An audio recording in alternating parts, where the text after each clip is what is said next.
Hello, everybody, and welcome to Nerdy for 30, the podcast where we talk about nerdy-ish movies for 30-ish minutes. My name is Kevin Bauer, a.k.a. the Critic's Choice. With me, as always, is the People's Champ, Tim Keck. And today, we're talking about D&D Honor Among Thieves. And if you've ever played D&D, you know you need a Dungeon Master around. That's why we invited your favorite Dungeon Master and mine. He's the host of the 20-Sided Podcast and My First Dungeon. Give it up for Brian Flaherty. Hey, how's it going? Thanks for having me. Hey, anytime, man. Excited you're here. I feel like I have a lot of D&D related questions now. Ooh, I've got a lot of D&D related answers, baby. Let's go. Let's go. D&D adjacent answers. Well, let's dig into it. Brian, you have by far the most experience with D&D on this podcast. Actually, I think we have a pretty good cross-section because, Brian, you are a Dungeon Master. You host many D&D and tabletop role-playing game podcasts. You have an extensive history with the art form. I've played a little bit. I've dabbled in the world. And Tim, to my knowledge, has never played at all. Is that correct? I played like 5 times in a campaign. Brian did, I think. I was going to say, yeah, me and Tim played a little bit. Yeah, we played a little bit a long time ago, and it was good. I mean, dungeons are one of the few things I haven't mastered, so I'm excited. I think I'm the low man on the totem pole as far as, you know, D&D experience, but and you know that's okay. As far as movie watching goes, I think I'm up there with the best, and I enjoyed this guy. What'd you guys think of the movie? It was a lot of fun. It was just a good time. It's one of those movies, like, a lot of people were freaking out about it because of various, like, you know, kind of deep cut things within the D&D sphere. So a bunch of people were like, oh, I'm not going to see it. I'm never going to see it. Fuck Hasbro. Fuck Wizards. It was a lot of fun. Yeah, I thought it was a lot of fun, and it stands on its own as an action movie. It definitely felt like D&D. With my limited exposure, there was a lot of exposition in it, and there was like an overall tone that was... I was trying to think of the best word for it. I wanted to say lameness, but that's like not it. Oh, no. There's just like this gamification to the movie, right? Where there's like, why would we do this? Oh, it's because this is like what D&D would have us do, right? Like, I mean, even Dungeons and Dragons, right? It's a game and you're like in this world and you can kind of do anything. But with any game, you can't do anything, right? There's a set of rules and parameters that make you feel like you can do anything, you know, like Red Dead Redemption. It's an open world concept. You're running around. You can kill anybody. But like, you know, you can't shake somebody's hand in it. You can't like drive a car. There's still limits on like what the world is. Right. And it felt like that in the movie. There were these like limits on it that were like, oh, but this is like a D&D thing. This is why we're explaining this so much here. This is why we're like diving into this so much. It definitely feels like if you have that relationship with D&D, you get, obviously it's a Dungeons and Dragons movie, but if you have that relationship, you get way more out of this, I think, than just, you know, a plebeian like me. It was really nice to see an action movie that didn't go like super dark, like so many action movies are these days. And it was just like, kind of campy fun. Like there aren't a lot of those coming out recently. And I think I knew I was in good hands. Like at the end of the opening montage when first off, there was an Aarakocra named Jarnathan, which is like the most D&D NPC name I've ever heard. It's just, you take a normal name and add like a P or a B or an F or something, and it's a whole other thing. But like, yeah, the end of that first scene where they like grab the Aarakocra, jump out the window, hoping that he'll like fly them to safety, and then it's revealed that like, oh no, we were gonna pardon you, is the most fucking D&D thing. It was a great way to start the movie. Dude, it was, Lauren kept leaning over and saying which people we've played with in the past would make those kinds of moves. And it was so funny because I can see things playing out, like the idea dawning in Chris Pine's mind. And just how that would play out in a D&D game of like, yeah, can I do a perception check on the strength of that window? Just like little details like that. I mean, I think, though, like those touches are definitely there for people that are very into the world.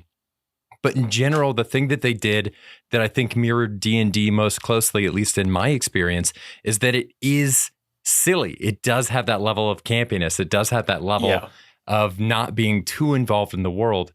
Because the thing that normally puts me off of fantasy is that high fantasy self-seriousness. Not always the darkness that you described, Brian, but definitely can go there in terms of like, it's very stiff. It's very rigid. People speak in affected British-ish accents and don't fluctuate from that. And the music is always operatic, and nobody's ever going to drop in like a song from Jet or the White Stripes or something.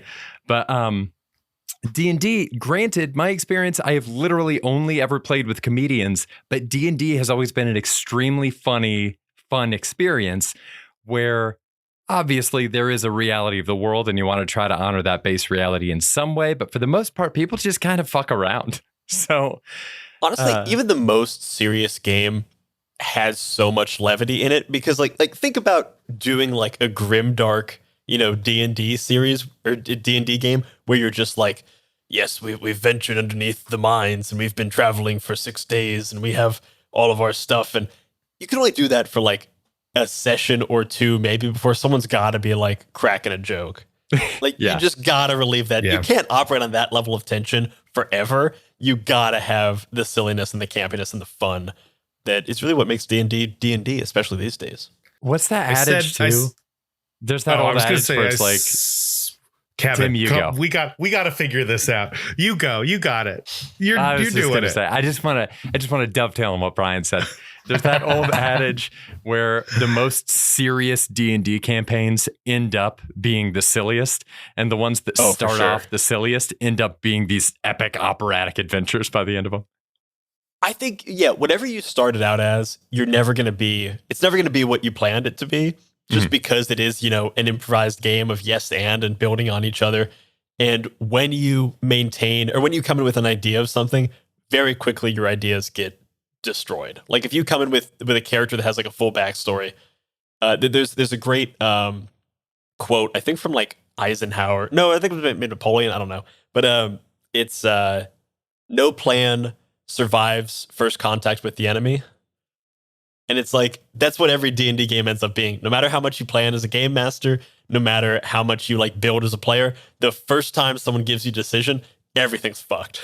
Like everything is different than what you planned. I've never once properly predicted what my player group was going to be doing. And I've played hundreds, if not thousands of hours of Dungeons and Dragons. Do you think that's a more modern take on the game? Because I feel like I've seen now or know so many people who are just kind of making up their own campaigns and winging it. And there's like, all these, popular D&D shows and things online and podcasts, and you host several of them. And people are just kind of making these things up and just going with it. And it's obviously a lot of comedians, improvisers. But I feel like when I associate D&D with something, it's like textbooks and homework. And there's like that cardboard wall that goes up and there's like so many calculations you have to do and it's rigid and you go into this dungeon and there and then you flip to the page and it tells you what to do. And I don't feel like I know anybody who's taking it that seriously anymore. Do you think that's like a new thing or how it's always been? There is still a community of people that do like these grim dark, like one of the most successful Kickstarters of the past year, I think, was a woman named Kelsey Dione, I believe out in like Nevada or Las Vegas, created a series called, I believe it's called Shadow Dark. And it's basically taking old, like 1E type style adventures. So like real grimdark, like Grognard, first edition, like delving into caves and like no one has dark vision. You've got to have torches, but updating it for like a 5e rule set. So I think there is still an audience that does that because there is some like nostalgia to that of, having your like calculating Thaco scores and having the grids of things and having to do the like calculus and geometry of playing this fun game with your friends. But I think the popularity of things like Critical Role, Dimension 20, the Adventure Zone has really sprung to life this idea of anyone can kind of pull together their own adventure. And this is D&D and tabletop role-playing games of similar varieties are just such a great engine for storytelling. It's such a great way for anyone, even if you're not familiar with like, the hero's journey or, Campbellian narratives or whatever, to come in, read some of these things, use the tools that are available within the system to like build a character and build a setting and build a campaign, and all of a sudden be off to the races with your friends. And ultimately, I think like all this gets back to is playing pretend with your friends. Like, yes, there are rules, but the first rule in every D&D handbook, I think like since the beginning, for sure it's the first rule in the 5e handbook, is if any of these rules don't work for your table, forget about them. Like, we say a thing on My First Dungeon, the podcast that I host, that is, if you're having fun, you're already doing it right. And that's really the like ethos that I think modern role-playing games have taken. They've moved. There's still a lot of rules, and the rules are a structure that help you get to the place. But the second they get in your way, they fall away. I think narratively, that was their approach to this movie as well. The thing that keeps coming up for me with this movie is how similar it felt to me to the 2009 relaunch of Star Trek, which is just a fucking phenomenal movie. Sure. So much fun, and it's similarly rooted in this really stiff piece of like counterculture, like not mainstream culture, I guess, when you think of mainstream culture back then being like jocks and cheerleaders. And yet this reboot was able to make it really accessible to a mainstream audience and kind of not pick and choose what parts they wanted to include in that narrative, but be very selective with how they were deployed so that it's set dressing if you don't want to pay very much attention to it. But if you do want to pay attention to it, you can see that it is consistent with what you know. Yeah, for sure. It was fun to see that. I mean, this is that, like, you know, there's a cynical side to me that this is definitely Wizards of the Coast and Hasbro specifically staking D&D out as like, this is intellectual property. And like saying, you know, Zaz Tam and, you know, Red Wizards of Thay and Owlbear, and like saying all their like IP properties. But it is really cool to see those things like come to life. Like seeing an Owlbear was like, yeah, it's fucking cool. Oh my God, it's amazing. On that same note, let's go into some beefs and thieves. Let's start off with Thieves. Let's fire up on this thing because I think we all really enjoyed this movie. Tim, what were some of your biggest thieves in this thing? I think my two biggest thieves were, I thought the fight scene at the end was amazing. It was really good. I had very limited D&D knowledge, but I could tell they're doing different spells and things, and it feels like they're rolling and something's hitting, something's not. It felt to me, because I was already, by that time you're in the D&D mindset. So I'm thinking, what are people rolling right now? Like, what's the strategy? They're like, these people are talking to each other and planning it.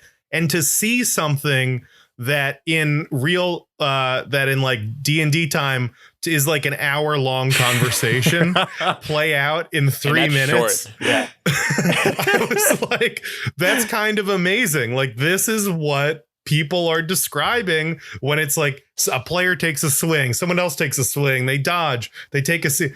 And I even thought at one point somebody must have rolled a 1 because they get like caught in a bubble and are like rolled like a million blocks away. And I'm like, oh, so now Chris Pine has to take a turn to like get back here. It was like, I just thought it was such a perfect, it represented the ideal, I think, of what, like, you know, Dungeons and Dragons combat can be.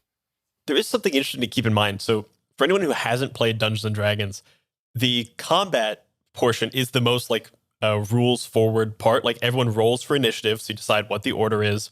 You roll for it for your attack. You take whatever you roll on a 20-sided die. You add a modifier to it based on your character sheet and compare that to a difficulty class, a DC that the Dungeon Master sets. And all of that happens like for each person's turn. It can get kind of complicated when you get to higher levels. So when you do a battle, it's incredibly epic and it's fun. It flies by when you're playing it, but it can take like multiple hours. And the other thing to remember is that every round of combat, so like me going, then Kevin going, then Tim going, then all the enemies going, that round, all of us together, is 6 seconds. 6 seconds of time. So you play this game for like hours and you do like, you know, 7 rounds of combat, but that is what, like 50 some seconds or 42 seconds. It's wild. And it is fun to see in that battle. So there was 2 parts that I really loved of it. And it was the Red Wizard of Thay, who are like, you know, classic D&D villains, using a spell called Misty Step, which is like a very common bonus action spell where you get to teleport 60 feet. And it's like, it's a spell that's used so often you just kind of forget how like fucking cool it is. And then you see her like, oh, she's about to get hit, or she gets hit, and then she teleports across the other building. Oh, teleports across the other building. And that was fucking cool.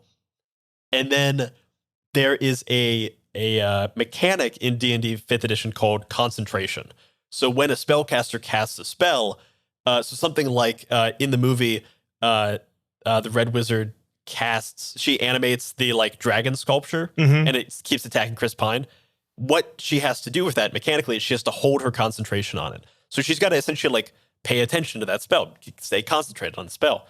So when she gets hit with like a slingshot from the druid, it breaks her concentration, which is why it like stops attacking Chris Pine, which was really cool to see this like very core mechanic of the game actually play out in the movie. It was one of those things where I was just like geeking out of like, this is really fucking cool.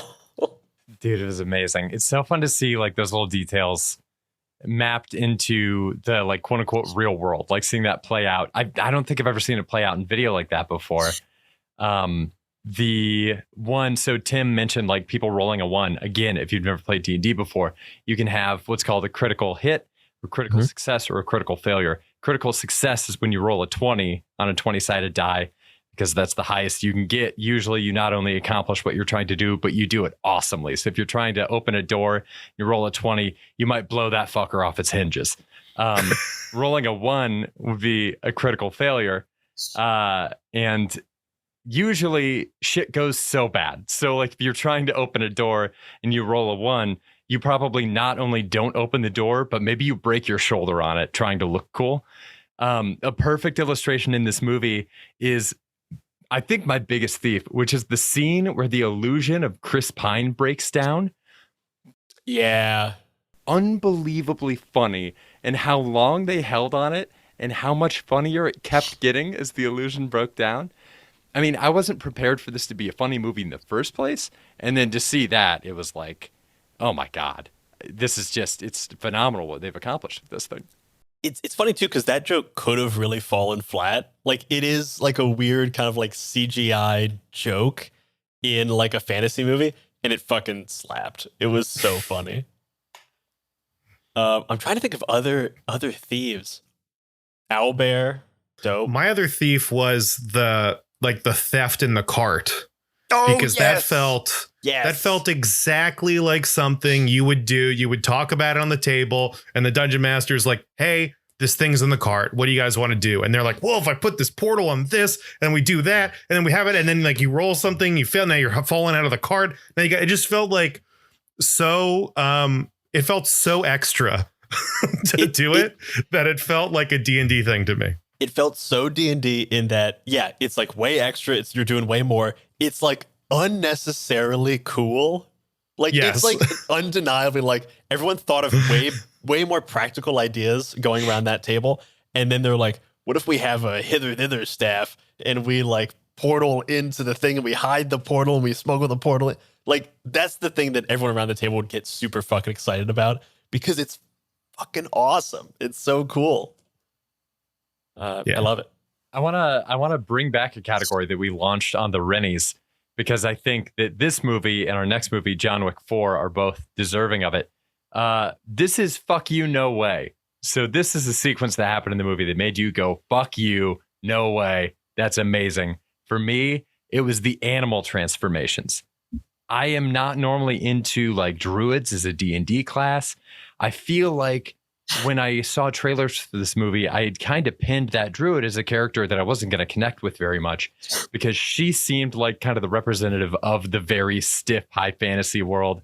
I feel like in an ensemble cast, that character that's like of the like, usually it's an elf, like that character that's like of the like higher class that's like always morally upright.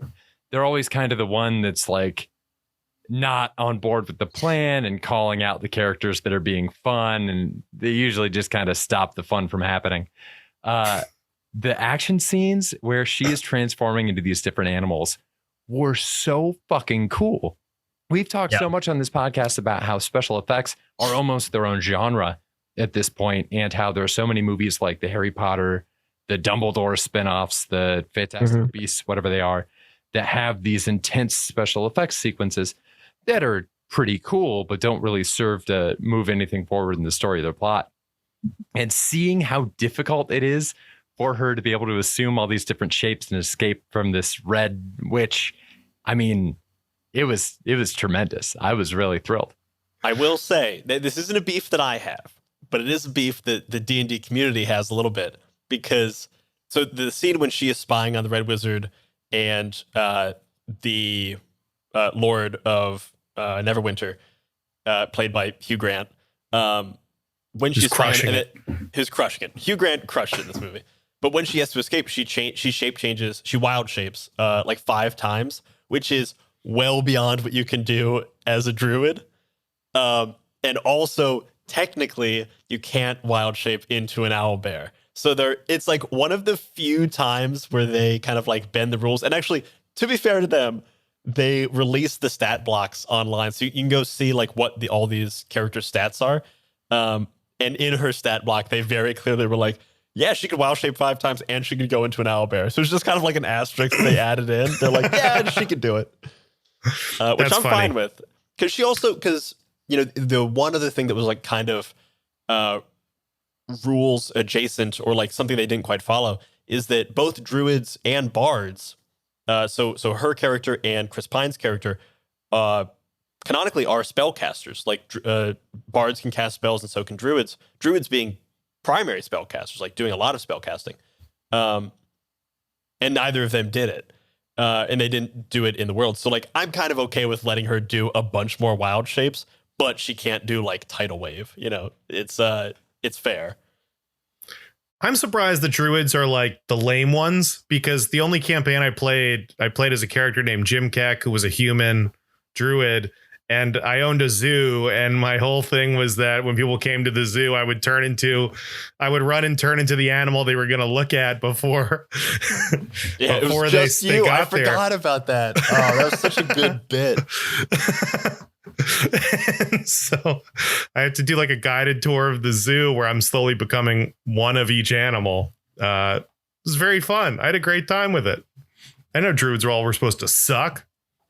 They don't, like, druids are, if you take like all the classes to like 20th level, druids will often win, because they have like crazy powerful spells, and they can just keep transforming into like big ass monsters that have just huge chunks of hit points, that then if you're fighting a druid who like turns into an elephant, you've got to take down all of that elephant's hit points. Then the druid transforms back into their normal shape. You got to take down all those hit points before they transform back into an elephant. And so they just like have this hit point sink that allows them to soak up damage in a fun way. Oh man, it's great. That rules. Good stuff. I love that actress too. Honestly, I love all the actors in this. I think this is a great, as far as sequels go, I think this is like a great like Dungeons and Dragons IP thing going forward, because they can just recast the whole thing, do a completely new campaign, call it Dungeons and Dragons, like keep the same tone, and just keep doing these movies, you know? I think that'd be very fun, but I thought this cast is stacked. These actors are great. Michelle Rodriguez, I thought her delivery was so wooden and awful, but I also think it makes complete sense for a barbarian. And I don't know if it's like a casting thing or just, I don't know if she's like making a choice or if she's just a bad actor. And this was great casting. It's incredible. I thought it was I thought it was a choice. It felt like a choice to me. Yeah. And her bursting into song randomly was the funniest thing I've ever seen. I haven't laughed that hard since Jackass Forever. That was like top tier comedy. Yeah. I think earlier I said lame. What was it? Oh man, campy. That's the word. That you guys have been saying campy a lot. It is campy. That's campy the word I was looking for. It's like that's definitely not pejorative. It's trying to do a thing and it's succeeding in doing that thing. Absolutely. The practical effects. Oh, the practical effects were great. Actually, phenomenal. Here's the thief. Here's the thief. Thief of all thieves, our man Jarnathan. Jarnathan was the best. We stan a Jarnathan. Jarnathan is the best. I hope he comes back in every movie, and honestly, I think he will. also Renee Jean Page as like the paladin NPC that's like way too lawful good was beautiful. Just no notes. Also, beautiful man. Pat Wise pitched a way better way that they should have played the post-credit scenes, which was we get the post-credit scene. I guess it was Matt Mercer, the host of Critical Role, that was dressed up as the zombie at the end, and so that was kind of like a little tag with him. Oh, is that true? I guess that's what I heard some people saying on the way out of the theater. Really? That's anecdotal research. Wow. But Pat had the idea that it should have been, the post-credit scene should have been Regé Jean Page hunting down Hugh Grant. That moment was phenomenal, and that would have gotten an explosion if it happened after a little bit of credits. Yeah. It was so good. I was going to say we got that. We got that at the end of the movie, but it would have been better after. But the end of the movie also felt like the end of a campaign, right? Where the dungeon master gives little exposition on everybody and we wrap up all the stories. It felt very fun to like see all these little things. And the only thing I was thinking about was that the cemetery scene was honestly great. The questions were fun. And I was like, as soon as they left without that guy, I'm like, well, that's going to be the end credits scene. Yeah. is coming back to this guy. They have to call this back at some point. Well, otherwise, why do it? Well, calling it back at some point leads us directly into my next question that I had for you guys. We're getting close to the end, but I have a couple things to wrap up. This is a segment, Tim, that I want to pitch to you called Franchise Opportunity. This movie made $71.5 million in its opening weekend on a $150 million budget. Hey, good for them. Great for them. I'm just starting to learn more about the budgeting side of this since we've been talking about it with RRR. I looked it up. It said that usually you can expect a movie to make 3 to 5 times its opening weekend gross over its lifespan in theaters, which means that this thing is going to get a franchise if that happens. Oh, yeah. So my question for you two, what actors would you like to see in the sequels, and what character class would you want them to play? So we didn't see a rogue. I guess the Hugh Grant is probably like a mastermind rogue, but we didn't see like a sneaky skullduggery, hiding in the shadows rogue. So I feel like we need that. But I don't know. Who do I want it to be? I mean, this is like a nerdy podcast, but I think the tone that Marvel takes with a lot of stuff would flow effortlessly into Dungeons and Dragons. Like, yeah, you could pick any Marvel star, drop them in the Dungeons and Dragons universe, give them a thing, and they would absolutely crush it. I'm trying to think of grabbing Chris Hemsworth and giving him like the exact opposite of Thor to play would be fun. I was just trying to think of like opposites for all these guys, but I really want to see, and I feel like they would maybe do this, is the last Dungeons and Dragons movie, which was like widely panned. The star of it, or one of the stars of it, one of the biggest cast members was Jeremy Irons. Is he still alive? He's still alive, right? Oh yeah. Yeah. Okay. So having him come back and like do a role that's actually good might be I feel like people would come out for that as like a fun bit. I think that'd be great. Who's the guy that's married to Sofia Vergara and he has like a whole Joe Manganiello. Joe Manganiello. Yeah, Joe Manganiello, and he's got like the Vince Vaughn crew, and like they should just mine those guys and just get them in a movie. I was surprised we didn't see at like one call out to, because D&D has like a big community of people who play games online for fun, and it's Critical Role, and all of those people are professional voice actors and actors. Dimension 20, Joe Manganiello and like his Hollywood crew, which is like a private game but still like very well known. I was surprised there wasn't like one call out in there or like one little cameo, which would have been fun. I would love to see that. Yeah, I definitely saw the actors talking about Brennan Lee Mulligan before and hoping he likes the movie, and I was like, oh boy, our boy's making it. Yeah, shout out Brennan Mulligan, former improv coach of the show. Is that true? It's true. Yeah. He was good times. Great dude. He was my coach for a long time. I got one more thing to highlight before we wrap this up. Scorecasting. We came in low on this one when we did scorecasting at the beginning of the year. What did you guys scorecast it as? So our average that we thought this was going to be was an 87%. The real average as of today is a 93%. Wow. Of the two of us, I was closer with 89%. But who's keeping track of that? Wow. Seems like you're you keeping are. track of that. you're definitely right. going out of your way to You keep track of showed it. me the Excel file. It's a very complicated Excel file. Yeah, that's going to be in both your inboxes. Okay. You've really manipulated all the numbers so you win in every category. That is correct. Yeah. Kevin, I have another Nerdy for 30 question for you. Hit me, Tim. Is Dungeons and Dragons Honor Among Thieves, is it better or worse than The Woman King?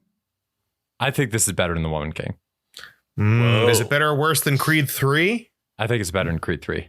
Whoa, Oof. I haven't seen three. I haven't seen either of these movies. I Ooh. need to see them. Is it better than Everything Everywhere? I've seen that one.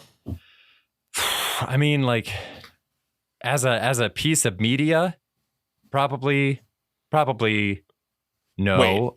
I would like to rewatch What is this the one more. other option other than as a piece of media? That's it. Is Dungeons and Dragons better than Everything Everywhere all at once? As a thing in my heart, I'm going to rewatch this more times than I'm going to watch Everything Everywhere. I will And say I will adore 100% that. rewatch this more.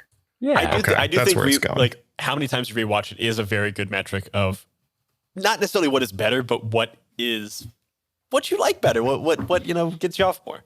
Yeah. We're ranking all of our movies that we talk about this year, Brian, and it is getting upsetting. This is a weird. What's like top 3 right now?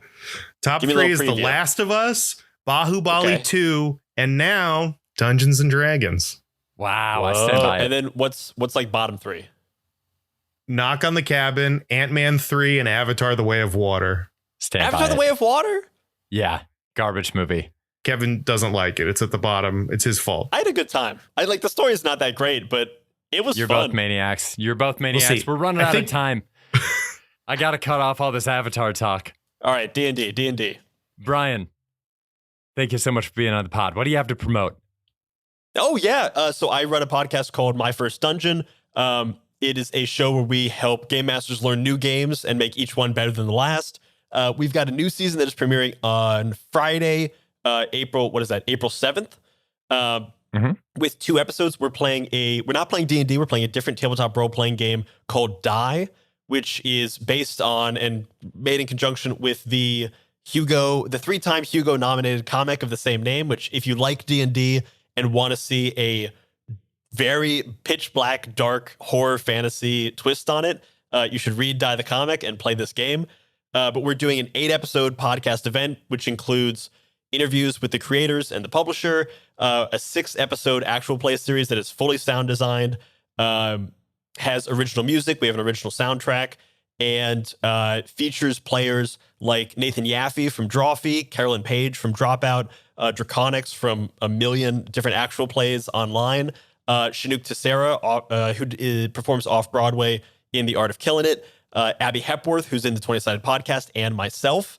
And honestly, we've been working on it for like 6 months now. I'm finishing the edit on the last episode, and it's honestly like we fucking nailed it. It's really fucking good.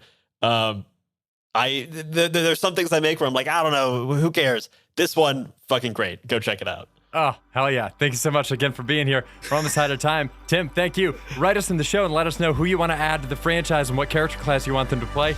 Email us, nerdyfor30@gmail.com. We'll be back here next week with John Wick 4. Till then, stay nerdy, everybody. Bye. Stay nerdy. Bye. Thanks, Brian. Thank No you. problem.